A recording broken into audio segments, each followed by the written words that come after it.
Welcome, ladies and gentlemen, and thank you very much for coming out on such a cold night.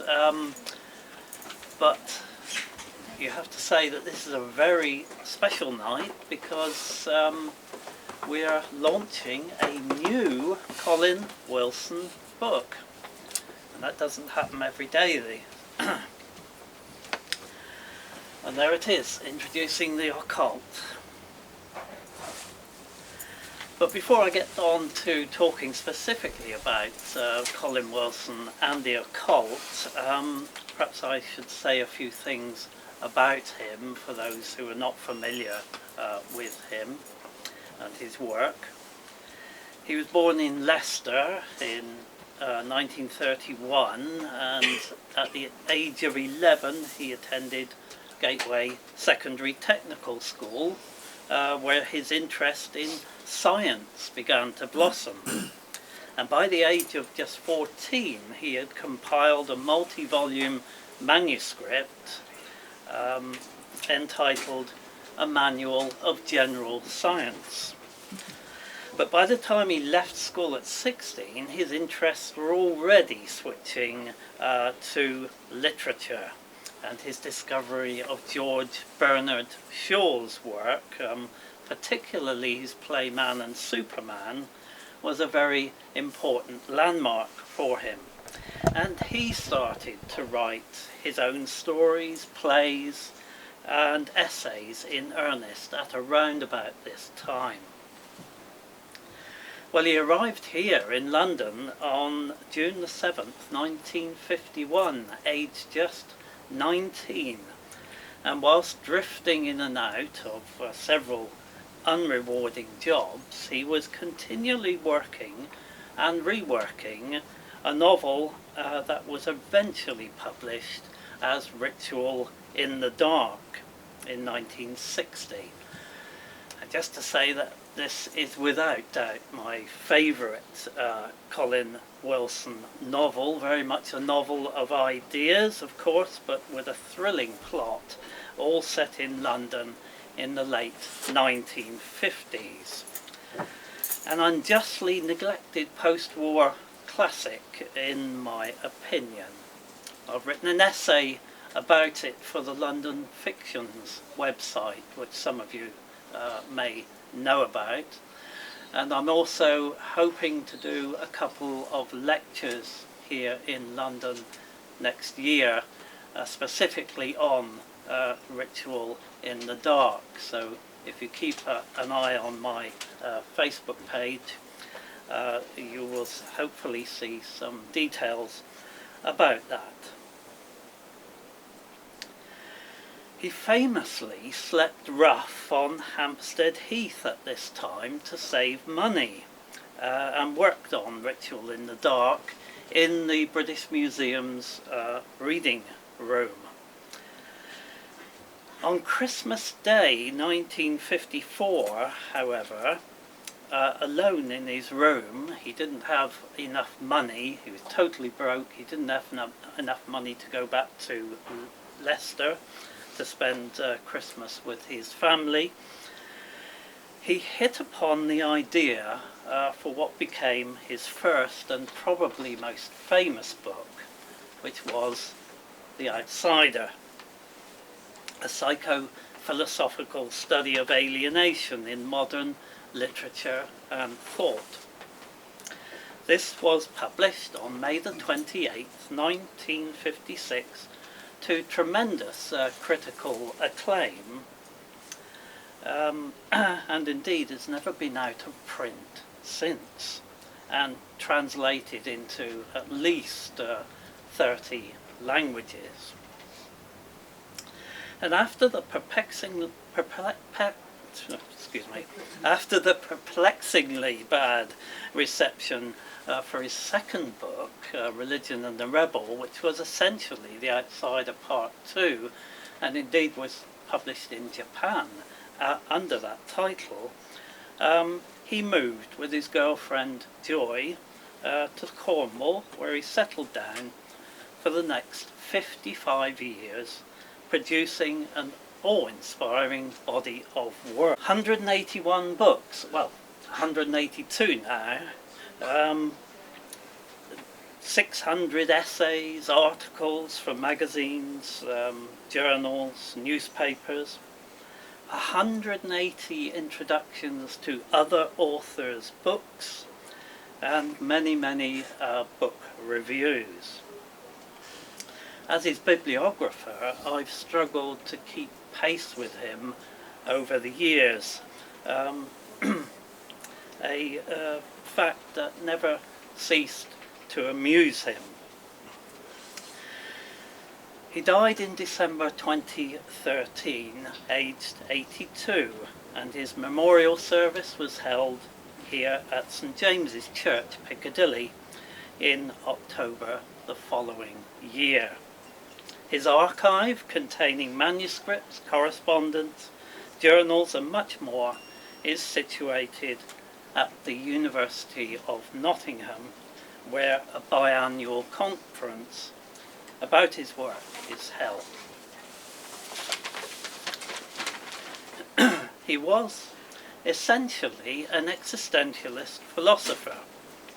His classic study, Introduction to the New Existentialism, first published in 1966, has just been reprinted by the academic publisher Routledge. But he's also written on crime, psychology, sex, the occult, of course, literature, music, unexplained phenomena, history, prehistory, wine, and over 20 novels in various genres. To get a flavour of his work, I recommend this book, The Ultimate Colin Wilson, which I edited a few years ago. It contains extracts from all his best books. Now, when Colin Wilson published The Occult, have we got a copy? Yes, there it is. When he published The Occult in 1971, some fans and scholars of his work were surprised. Others were horrified. It had seemed that after the bad press he'd received from the critics and the tabloid newspapers in the late 1950s, his reputation was recovering somewhat and his career taking an upturn. After completing his outsider cycle and creating his new existentialism and starting to re-establish himself as a serious writer, and indeed a philosopher of some note, many thought this step into the rather contentious unknown of the occult was both mystifying and likely to be a disaster. When he sought the advice of none other than the poet Robert Graves, asking him whether he should write the book, he was told very firmly that he should not. But with a young family to support, Wilson had spent far too much of the 1960s on the lucrative but arduous American university lecture trail, keeping him away from home for lengthy periods of time. This was to be his first commissioned work, a sign that he had finally arrived as a professional writer. The financial terms from his would-be publishers, Random House in the United States and Hodder and Stoughton in the UK, a $4,000 advance, which was quite a lot of money in 1971, that was obviously too tempting, and so he went ahead. Now, up until then, Colin had always anticipated trends in literature and thought, rather than being one for jumping onto bandwagons. In 1961, for example, he published, with Pat Pittman, the Encyclopedia of Murder, a book which anticipated the boom in true crime by over 20 years. His book The Strength to Dream, a book on literature and imagination, published in 1962, heralded the late 60s obsession with fantasy and science fiction literature. The late 60s also brought about a surge in interest in all things mystical, and on this occasion Wilson was not altogether ahead of the game. The pioneers were Louis Pauwels and Jacques Bergier, whose book The Morning of the Magicians had been a bestseller in France for many years. Colin Wilson's publishers clearly wanted him to replicate this success in the English-speaking world, and he didn't disappoint them. His monumental study went on to be a bestseller and an inspiration to many who read it. In the course of his research for this book, he studied hundreds of case histories, which left him in little doubt that, quote, there were many things in heaven and earth that most of us never encounter. So, although he lost some readers by taking this seemingly unexpected and bold move into the occult, he gained many, many more. Indeed, Wilson always considered his serious occult books, the Occult, Mysteries, Beyond the Occult, to be a logical extension of his new existentialism, providing evidence that man possesses latent powers which, if trapped and harnessed, could lead to expanded consciousness and potentially even an evolutionary leap. In a lengthy introduction to the Watkins edition of Beyond the Occult, he wrote, quote, when the occult appeared in 1971, it soon became apparent that many people who had regarded me as a kind of a maverick existentialist now believed that I had turned to more trivial topics and abandoned the rigour of my outsider books. To me, such a view was incomprehensible. It seemed obvious to me that if the paranormal was a reality, as I was increasingly convinced that it was, then any philosopher who refused to take it into account was merely closing his eyes. Dosser, the Wilson scholar who sadly died earlier this year, the author of Colin Wilson, The Man and His Mind, agreed. He said, it's inconceivable that the author of The Outsider Cycle would not have proceeded to an investigation of the mysterious world that lies beyond the boundaries of our established sciences and our intellectual preconceptions. The very term outsider implies an incapacity to remain restricted within such parameters. The outsider is outside the prevailing myths of his age, no matter how respectable the form in which they present themselves. Excuse me. So it's clear that those readers who were horrified at Wilson's desertion of the more worthy subject of philosophy were, on the whole, mostly hardline skeptics and academics with minds already closed to anything that could not be quantified or measured. Their reaction was therefore pretty predictable. But what of those who were surprised? Was a book by Wilson on the occult such an unexpected turn of events? In his introduction to the Watkins edition of the Occult, Wilson said that when his agent mentioned the commission to him in 1969, he treated it as a kind of a joke, because the subject did not interest him particularly. However, in the opening chapter of that book, he recounts that as a 20-year-old living in rented accommodation in London with his wife and young child, working in various dead-end factory jobs, he read all the books on magic and mysticism that he could find in libraries, not just as an escape from his lot, but, quote, because they confirmed my intuition of another order of reality, an intenser and more powerful form of consciousness than the kind that I seemed to share.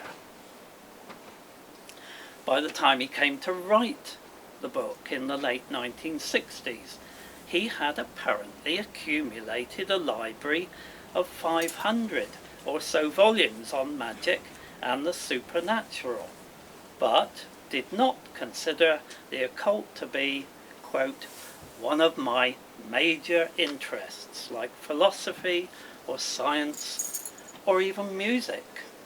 Well, I don't know about you, ladies and gentlemen, but it seems to me that anyone who goes to the trouble of buying and accumulating 500 or so volumes on a particular subject must have more than a passing interest in that subject.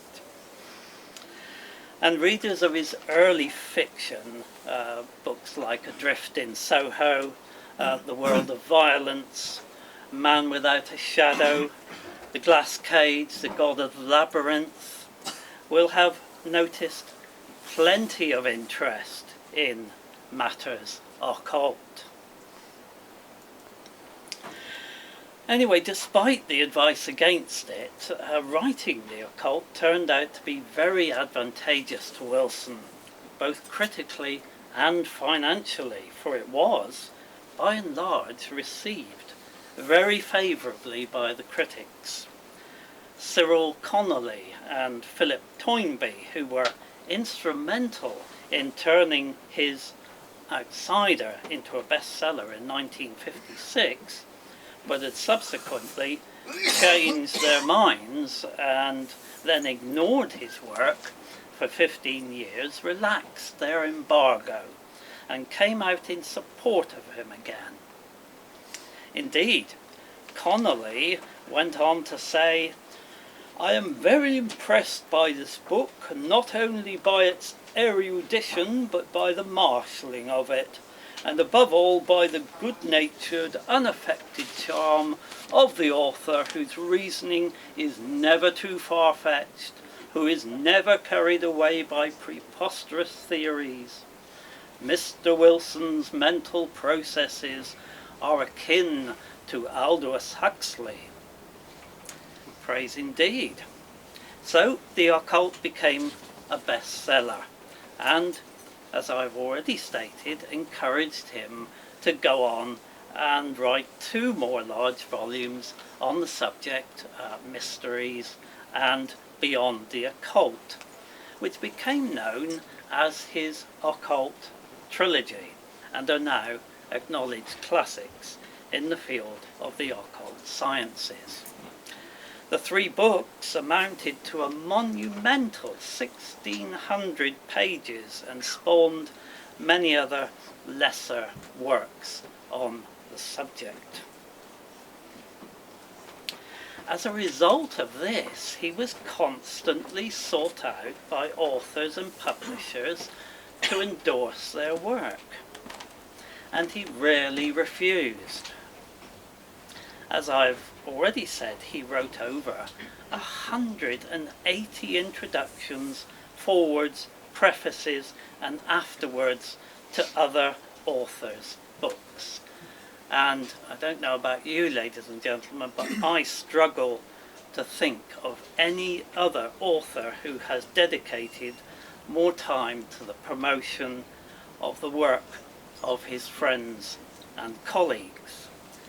And these were not hurriedly written paragraphs, relying largely on his name as an endorsement, but often significant and very substantial essays, as this book confirms. So I had the idea of gathering some of these together in one volume, and the book we're launching this evening is the result, Introducing the Occult. Included in the book are essays he's written over the years for friends and acquaintances like Ted Holliday, David Conway, Michael Harrison, Anthony Roberts, Paul Broadhurst, David Foster, and many others. The subjects in this book include magic, witchcraft, exorcism, ghosts, poltergeists, the Loch Ness Monster, the afterlife, dowsing, and much, much more. In the mid-1980s, he was asked by Aquarian Press to suggest and introduce some classic works on the occult. And he chose Catherine Crowe's The Night Side of Nature and Sir William Barrett's Deathbed Visions. These formed volumes 1 and 2 of the Colin Wilson Library of the Paranormal. And his lengthy introductions to both books are reprinted here in Introducing the Occult. Great advocate of the work of T.C. Lethbridge, and although they never met, Colin wrote about him extensively in Mysteries and went on to write introductions to The Power of the Pendulum and The Essential T.C. Lethbridge. The former is reprinted in Introducing the Occult. Now, in addition to imparting his knowledge on the subject, he liked, where possible, to include personal details about the authors. About Tom Lethbridge, for example, he wrote, "I feel that it is largely my own fault that I missed the pleasure and the profit of knowing T.C. Lethbridge. He moved to Devon in 1957, the same year that I moved to Cornwall. So until his death in 1971, we were living within 100 miles of one another. Moreover, in 1965, I picked up a copy of his book Witches, Investigating an Ancient Religion. 2 years later, writing The Occult, I actually quoted from Witches, the anecdote in which he was led, blindfolded, around the cliffs on Lundy Island, holding a dowsing rod, and accurately detected the position of every one of its buried volcanic dikes. Not long after the book appeared, a correspondent asked me why I didn't contact Lethbridge, since he lived so close. Accordingly, I packed up a copy of The Occult and sent it to him together with a letter introducing myself. It was his wife, Mina, who replied, telling me that he had died recently. It was only then that I bought a copy of his Ghost and Ghoul and realised with astonishment that here was a completely new and original theory about the nature of ghosts, which ought to have been discussed at length in my book. I made a kind of belated apology by dedicating my book Strange Powers to Lethbridge and his wife Mina. Since then I've read all his books with a growing sense of frustration at the missed opportunity. Now, in introducing his last book, I can at least pay tribute to a man who seems to me to be one of the most remarkable and original minds in parapsychology. Of The Exorcist, Dr. Donald Oman, the subject of Mark Alexander's 1978 book To Anger the Devil, Colin Wilson wrote, "When my producer at Westwood Television told me he wanted me to interview an exorcist, I experienced strong misgivings. It was not that I was afraid he might be surrounded by a smell of fire and brimstone. Well, that would have been intriguing and might have made excellent television. No, what bothered me was that he would probably prove to be a total disappointment. One of those bleating clergymen with university accents who inspire a kind of embarrassing disbelief." Within minutes of meeting Donald Oman, I knew I didn't have to worry. He was obviously a quiet, gentle soul, whose manner struck me as rather vague, yet he talked about his experiences of the supernatural with a simplicity and an openness that showed that he knew what he was talking about.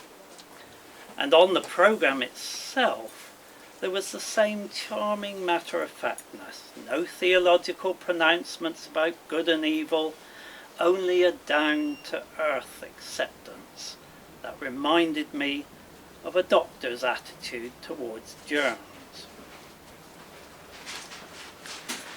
"Who is David Conway?" he asked in his introduction to Ritual Magic, an occult primer. The name is, in fact, a pseudonym.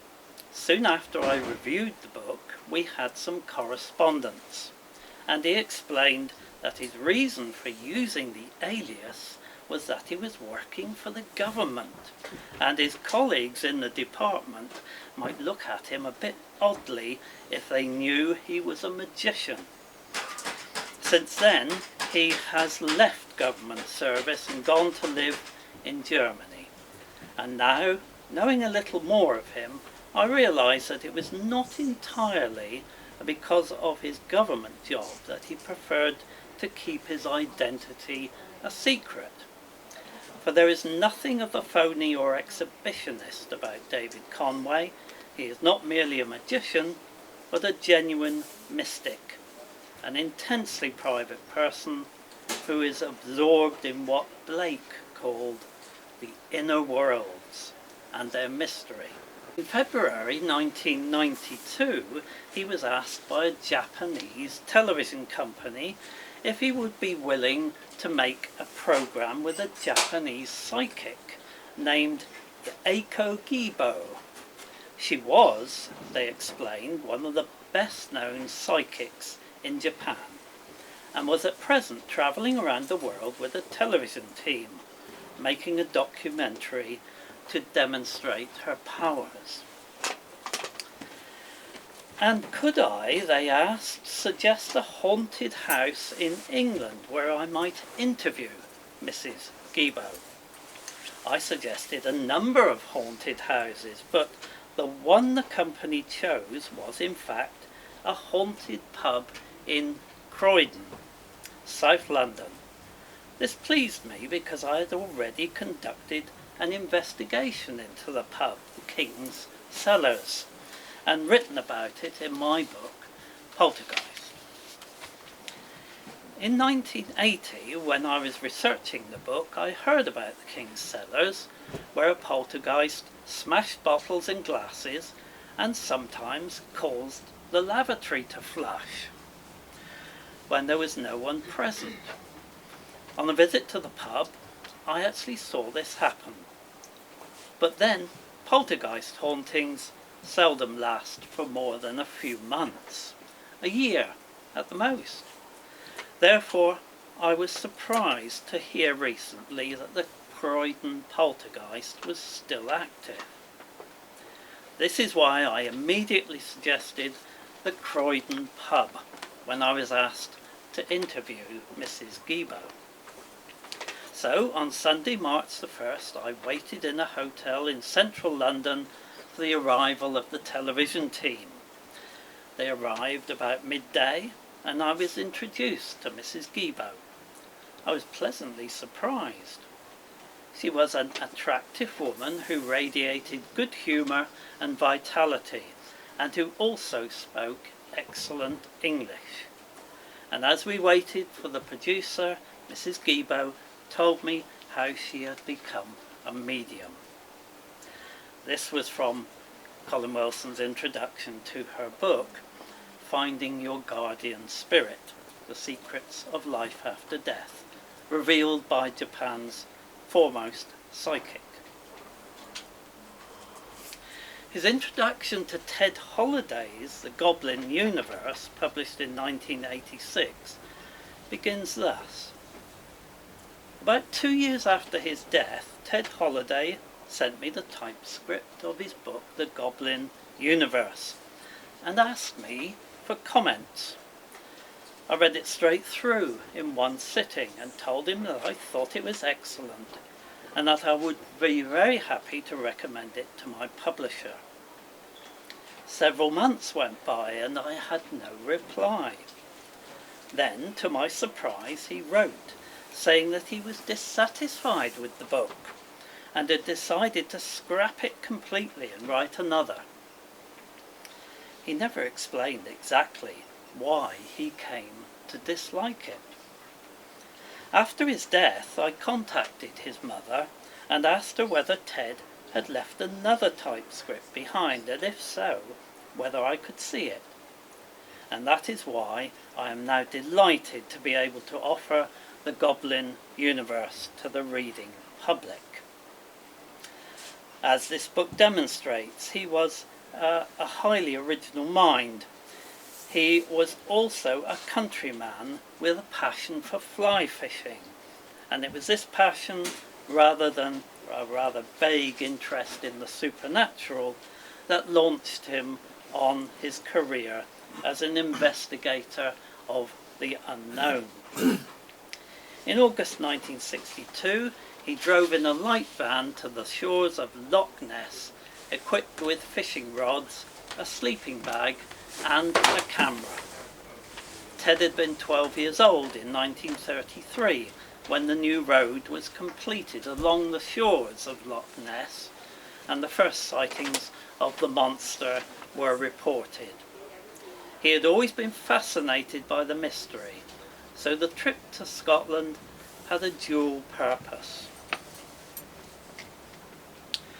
And finally, his introduction to David Foster's The Intelligent Universe.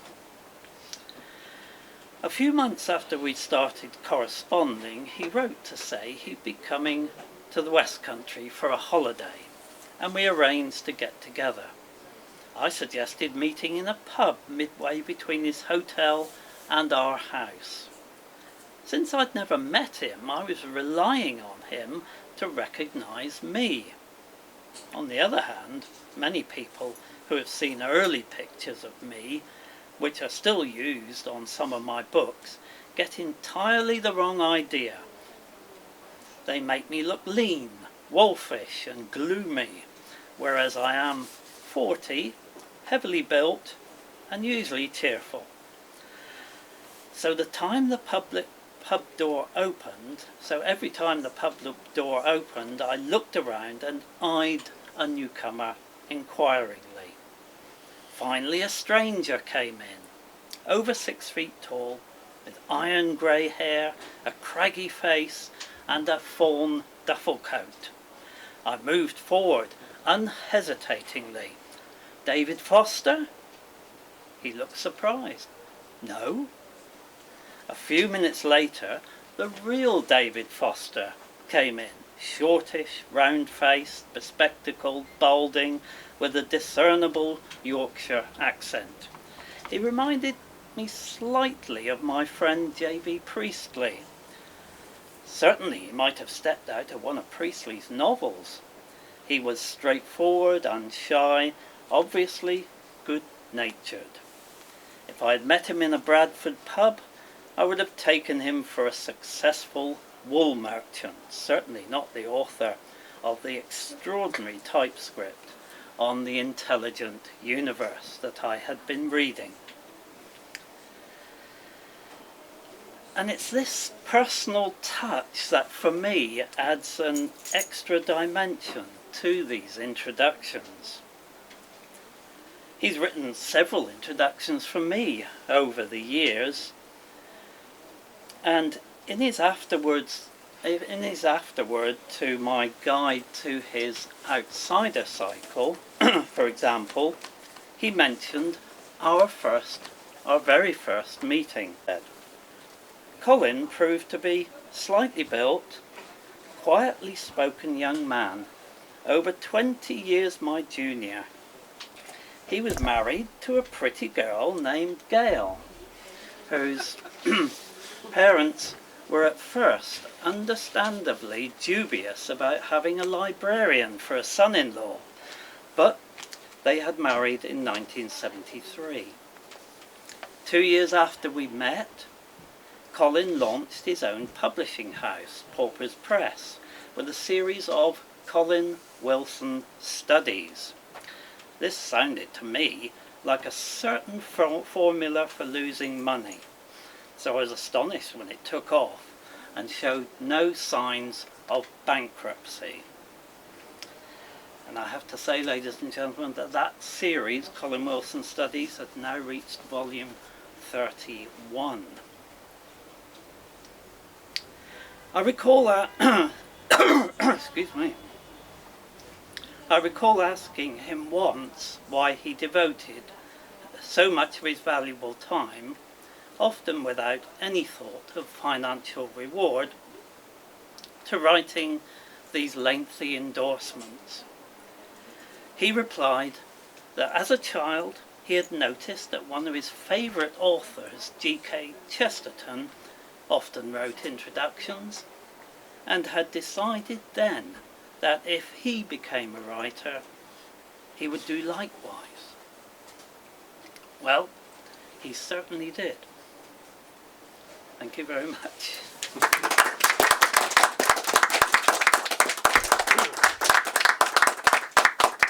How did you choose which ones to include in this anthology? Well, they all had to be on a particular subject, and it just happened that most of them were about occult subjects, because really, as I pointed out in my talk, after the occult came out, these publishers and these authors sought him out, so the majority of his introductions were about matters occult.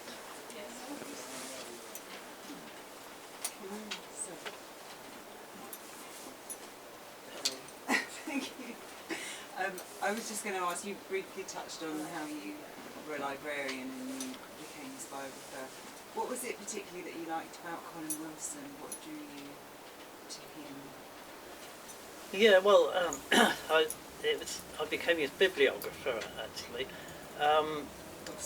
I first read his novel Ritual in the Dark, and found that a very intriguing novel, and then of course there was a list of other books that he'd written on the inside, and so I started to read The Outsider, which really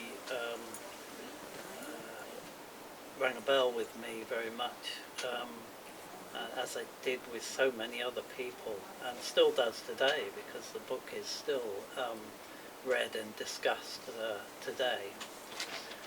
And then I followed that up with his books on existentialism and all the amazing novels that he wrote in the 1960s, and then in the early 1980s, when I got a job as a librarian at the University of Nottingham, I just wrote to him and said, you know, I'd like to be your bibliographer.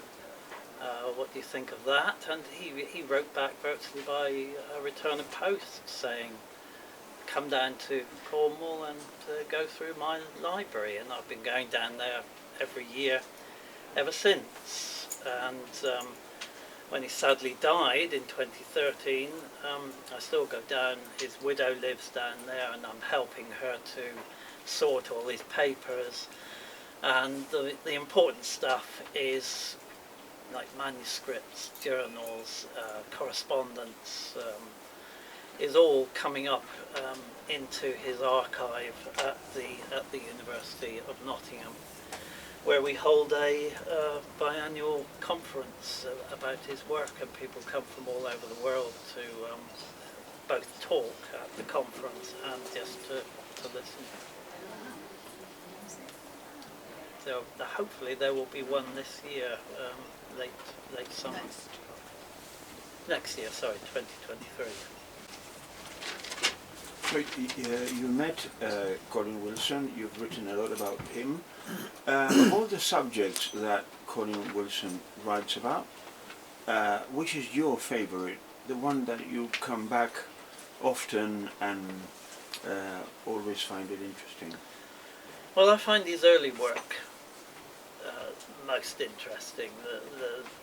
The stuff he wrote between 56 and 70 is what interests me most, because there was a fire in him then, and he had so much to get out, and I don't think in that period he wrote one book which I would describe as an ephemeral book. After 1970, there's a lot of ephemeral stuff, particularly after he wrote The Occult, which I think is a wonderful book, and I've included as one of my favourites. But he was an unfortunate writer in some respects. He admitted that he wrote too much, but he had to just keep on writing to support his family, and it's not easy to earn a living as a full-time writer, unless you're pretty lucky, like someone like Graham Greene, who can write a novel every couple of years, and then that novel is filmed, and that provides loads of money for you to sit back and then think about your next novel. Colin was very unlucky in that respect. His first novel, Ritual in the Dark, was due to be filmed in 1966. They even had all the actors in place, and the script was written, and then the money went, and it was never made.